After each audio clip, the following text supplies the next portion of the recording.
On passe à présent au billet d'humeur de la journée, c'est bien évidemment avec Thibaut Vidal. Rebonjour Thibaut. Rebonjour Ahmed. Et aujourd'hui Thibaut, tu nous parles de pollution. Ouais, parce qu'on a appris que la pollution c'était chouette, ça réussissait super bien aux humains. Alors double preuve hier, la première c'est un rapport de l'ONU. On apprenait que la pollution est responsable d'un quart des morts prématurées des maladies dans le monde. La seconde, ça nous vient de l'European Earth Journal qui publiait une étude comme quoi la pollution atmosphérique pourrait entraîner le double du nombre de décès en excès par an en Europe. Alors comme dirait Olsan, tout va bien. Alors je te vas venir Ahmed, non, il n'y aura pas de chanson pour l'album de reprise engagé de M. Pokora. Je sais, c'est dommage, mais je vais pas m'amuser à détruire tous les jours des musiques.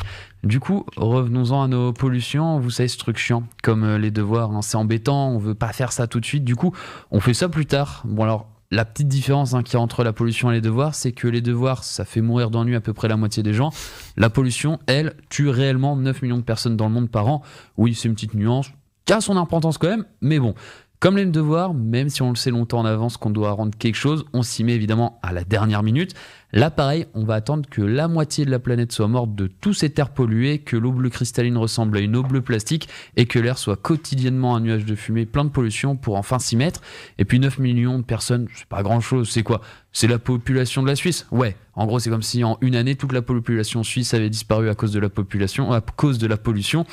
Et vu qu'on parle suisse, les chiffres en Europe aussi ils sont pas mal. Par an, la pollution elle tue 800 000 personnes. Sympa, on va rester dans l'exemple population par pays. C'est 200 000 personnes de plus que le Luxembourg. Ah ouais, ça te met dans un bondel dès le matin. T'as appris quoi ce matin à la radio ? Que si on met à l'échelle, le nombre de morts à cause de la pollution, c'est plus ou moins la Suisse et le Luxembourg réunis. Bon, on le sait, la pollution, on l'enferme pas, elle est partout dans le monde. Du coup, c'est pas que la Suisse et le Luxembourg qui sont touchés. Ouais, non, mais je préfère le préciser parce que tu sais, il y en a qui pensaient que le nuage radioactif de Tchernobyl s'arrêtait à la frontière ukrainienne. Donc, je préfère repréciser, histoire d'être sûr.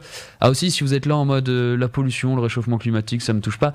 Désolé de vous le dire, mais selon les rapports publiés hier, il me semble que si, ça vous touche. En gros, chaque Belge perd au moins 2 années d'espérance de vie à cause de l'air qu'il respire.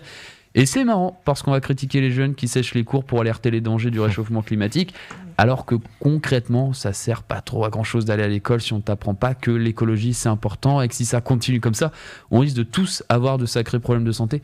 Bon après c'est vrai quand même que les cours c'est vachement important, pour trouver un travail c'est quand même mieux d'avoir un diplôme, et puis même ça t'apprend pas mal de trucs qui peuvent te servir dans la vie. Non mais c'est vrai, finalement ça sert peut-être à rien de se mettre autant de pression sur le climat, tout va bien, ça va, faut peut-être que j'arrête de stresser à propos de ça.